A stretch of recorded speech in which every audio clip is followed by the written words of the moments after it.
let's go back to instruments in general, because I know you said you played French horn, and I played French horn for a time too. How many instruments do you play? Do you still play them for enjoyment, or like what's your main instrument? Is it piano? Yeah. So I studied a lot of voice for my degree, and so I don't have a any kind of piano degree. But the piano is that's like my therapy. And if I'm out of sorts, as a human, not just as a musician, but if I just don't feel like myself, um, I one of the first questions I ask, well, A, am I hangry? Like, am I having a blood sugar issue? But then Right. B, when was the last time I sat and created at the piano? Even if creation is like for no reason other than just sitting down and noodling. So that's that's my go-to. That's my happy place. And then anything that looks like a piano, I can generally pick up pretty quickly. An organ behaves like a piano in so many ways. The accordion, half of it behaves like a piano. So I can pretty easily sit and spend loads of time on anything that has piano looking keys. The French one I haven't picked up in ages. I was probably 17 the last time I played, so it's been a while. I think I probably could still make some notes sound, but I'm not going to be auditioning for anything. Okay. So the guitar, do you play guitar? I can play a few chords. I'm not, like if you listen to me play like four or five chords, you'd think, oh, that guy kind of knows what he's doing. Nope, I just showed you my entire repertoire.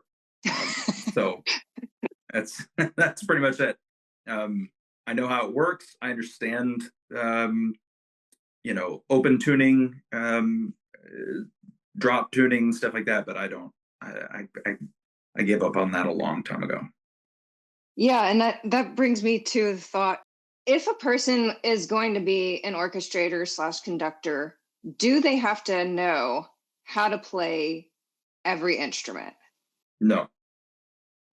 So then how would one be able to write for instruments that are like all different tunings and everything? So when I was in college, I said to my dad, again, my dad does what I do. He's a very good musician. I said, if I had a book that had all of the ranges of an instrument or of orchestral instruments, I think I could get started. I think I could like put something together.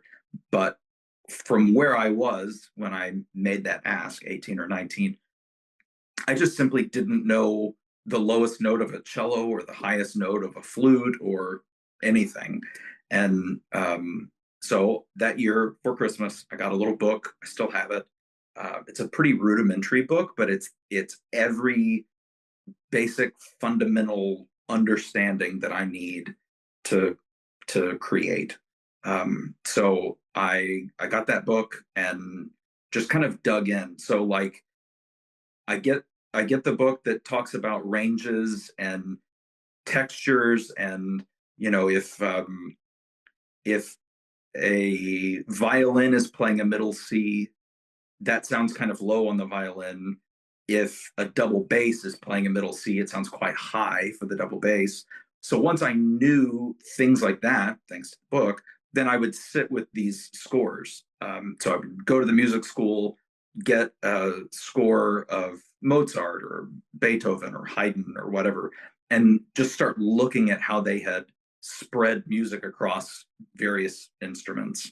Um, so I think the first thing was unlocking how high and low instruments could play and what the varying ranges meant for sound. And then I would sit and look at scores and say, all right, well, this person made the most of this passage by using a violin at on a very high part of their register, and it gave this effect. And I just kind of immersed myself in understanding music from the inside out, which I'll say now, with the way the internet behaves, all of those scores are immediately available. There are plenty of websites that have PDFs of um, a Mozart symphony or a piano concerto or something like that, and it is that much easier to start the process of understanding music from the inside out. Yeah, I was just thinking, when you go to school for audio, at least for me, they give, we look at it in frequencies, and they do something similar to that, in which, like, I have a chart that shows all of the frequencies that a certain instrument would mainly occupy. And it's sort of like throughout the spectrum of that in that way. So that's fascinating. Have you ever done anything like experimental, or did you go off on that path at some point where you're like, well, a violin is supposed to occupy this range, but let me see if I compose something to where it's like not right? Like, have you purposefully done something incorrect? I haven't. No, I haven't. I have learned the hard way about a few things. Yeah, for instance, like in spelling a chord, let's take a C major chord. The distance between the C, the root of that chord, and maybe the fifth, and then the third, which is what would make it major. Um, I needed to fall on my face a few times, and that helped me figure out, oh, I shouldn't have spelled it that way. I shouldn't have given the violas the third. That's too low. I should have given them the fifth. But also, speaking of the fifth of a chord, in a recording with some of the most brilliant string players on planet Earth, gave the fifth of a chord to the violins, and it was an open string, an open G. Well, then they can't affect it in any way. There's no sense of vibrato. It's just this very strident sound. But I didn't know. I mean, I knew what I was doing, but I didn't know how hard it would be to cover that up, and to sort of like um, make the kind of round out the edge of the sound. The sound just had an edge. So some of it is just trial and error. It's less being experimental for the sake of being experimental, and more experimenting, seeing what works, and when I realize it doesn't, saying, "Well, I won't ever do that again. That was terrible." Yeah, that's fascinating. I never thought about that. That if you assign something, so essentially what you're saying is, somebody's playing the violin, but if you compose it to where they have the open string, they're not pressing on anything. Right. So they can't, bend it or move it or like that. And so that's going to affect the way that things sound as it Yeah. comes. Yeah, no, I never thought about that either. And in a sense, it's like, you don't physically have to know how to play each instrument, but you do eventually learn to have some sense of what's going to be your end result through trial and error of just composing and seeing how it goes. Yeah. And I think one of the main bits of advice I would offer somebody that is perhaps trying to get into this is, if you put your music in front of people to hear it, that in and of itself is a huge gift, that people would sit down and agree to bring your little creation to life. But over and above that, if they're making notes on the page, ask them why. Ask them why they decided that their finger on the fretboard needed to be this way, or why they changed a bowing to be something, or a flute player, why they decided that instead of one breath it needed to be two breaths, but they would sneak it in a certain place. It's all very interesting stuff. So while I don't know how to play the flute, I've never played the flute in my life, I've worked with some incredible flute players that at the end of a session, a rehearsal, a worship service, whatever the case, I'll ask for their music that's been marked up, and I'll say, can you help me understand why you chose to do this? Because it worked better your way than it worked my way. And I think just being open to um, people who do specialize in various instruments and their suggestions is crucial. Yeah, I was wondering that too. Like, how often do those types of conversations occur? I mean, do you have like a constant back and forth feedback where you're writing music and then it's a collaboration and that you try it out on the people who are going to be playing it and say, like, okay, tell me what you think? Does that happen all the time? Yeah, a little there's a part of the answer that feels like, or it could sound like I was a pushy salesman. I really wasn't. I was not ever trying to sell people into helping me. But if players were interested, and it's very easy to tell if somebody's interested in talking with you.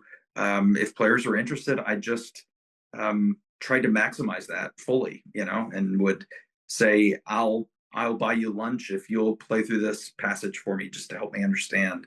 Um, I, I didn't do that so much in college, but I also didn't know that I wanted to write for instruments in college. I feel like I wrote more for voice, piano, and I had access to all of that. I was writing for choirs, I was writing for pianists. But if in hindsight, if I could go back um, and ask people that I was classmates with that did play, the oboe or the English horn or whatever, I would put stuff in front of them and just say, "Tell me how your instrument functions. Tell me why this sounds the way it does. Tell me why you don't like that starting note, but you like the second note, and what would you suggest I do?" Instead of waiting until I was hounding professionals, as a 25-year-old, trying to chase them down. It would have been really handy to go to my classmates. But again, there's no wrong way to do it. Just get in front of people. So, what is your degree actually? What do they call it? What's the name of it? Sacred music with an emphasis in choral conducting. Okay. So, that is a lot of music theory. It is. Uh, it is a hefty amount of music theory. It was a lot of understanding like how sacred music evolved, how it developed, how it evolved, um, why, certain texts mattered, or I don't know, why certain composers were considered avant-garde within the sacred music sphere, but sacred music being largely Christian or Jewish in heritage. So it's a fairly pigeonholed, it leaves out a huge swath of what people would say is sacred to them, perhaps, but it encompassed a great deal of music history because so much music early on was written for the church. And that was kind of a music hub, if you will, in Western life. So a lot of music history, a lot of studying sacred texts and composers that brought those sacred texts into the music sphere. And I know that you have traveled all around the world with the choir also performing. And the performance part, that aspect, did that really, well, I mean, I'm sure it would offer like a lot of enjoyment too, but did it help understand the composition in a Yeah, way? for sure. I mean, I think anybody that sings in a choir begins to understand how music works from the inside out. In the same way that I was talking about discovering instrumental music with these big full scores because they were full orchestra. When you're sitting down with a piece of choir music, you're looking at what the sopranos, the altos, the tenors, and basses are all doing at once. And that differs from a full score because if you're in an orchestra and you're an oboe player, you have no idea what the French horns are playing. That music is not in your music. All you know is you have three measures of rest and you're to come in and play thing X. So the cool part about singing with choir was getting to see what everybody was doing at all times. Are they handing me something? You know, is a an alto line handing me a tenor something that I'm supposed to do something with? Is that how the melody continues? Like it gets too low for the altos, but it hands off to the tenors, and all of a sudden we're responsible for picking right up on that. Are am I in a more sort of a background state in an unimportant role, compared to the melody, but kind of an undergirding, um, like what rebar is in the construction of a road or a sidewalk. Am I like integral to the foundation of it, or am I the shining thing that stands on top? So I learned a ton from singing with choirs and seeing all of the music that was being made on the page.